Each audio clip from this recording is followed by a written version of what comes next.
아들이 죽고 어머니가 일어선다라는 방송인 박송의 5년 전 점괘가 재조명되고 있다.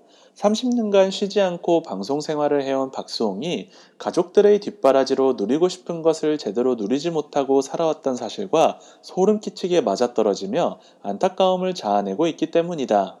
2일 보배드림, 개드립, FM코리아 등 국내 온라인 커뮤니티에 방송에서 사주 보러 간 박수홍이라는 제목의 게시물이 올라왔다.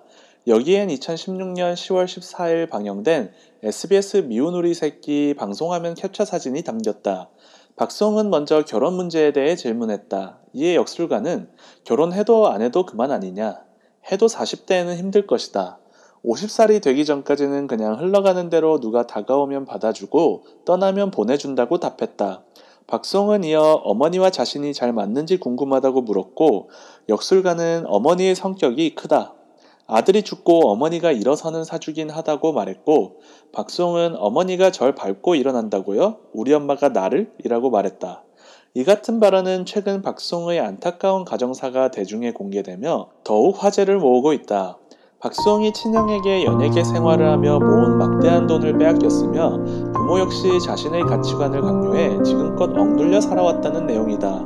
실제로 박수홍은 과거 미우새에 출연해 진심으로 사랑했던 여성과 결혼하려고 했지만 어머니 등 가족의 반대로 포기했다고 밝혔다. 그는 또 한 잡지와의 인터뷰를 통해 평생 부모님 말씀을 거역해본 적이 없다.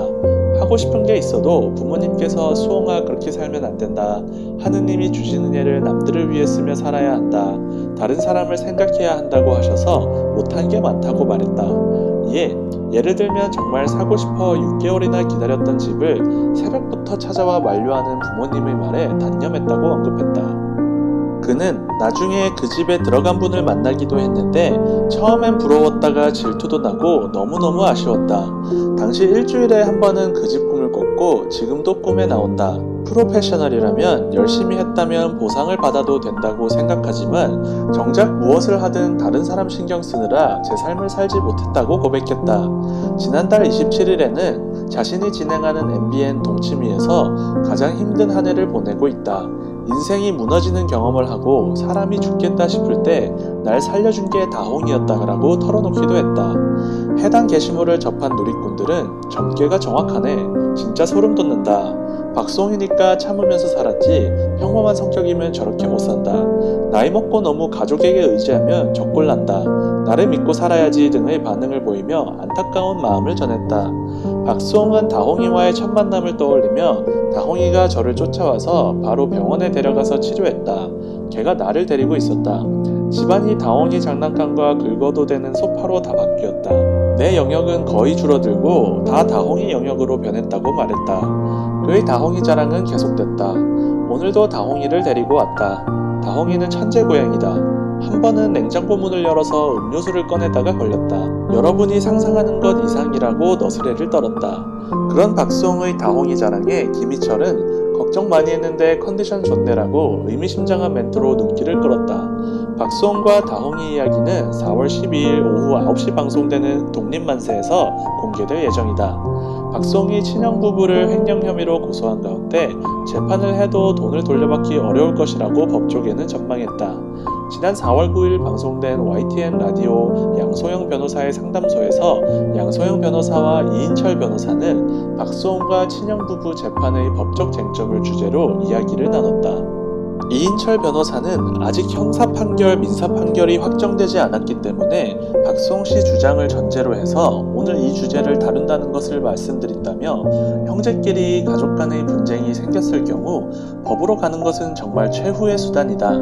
박수홍 씨가 고소까지 했다는 것은 얼마나 힘들었는지를 알 수 있다고 운을 뗐다. 양소영 변호사가 박수홍이 친형으로부터 돈을 돌려받을 수 있는지 궁금해하자 이인철 변호사는 안타깝지만 제가 보기에 돌려받기 어려울 것 같다며 실제로 이런 일이 발생해서 법률 대리인이 고소나 민사소송을 해서 판결받기까지는 어렵지 않다.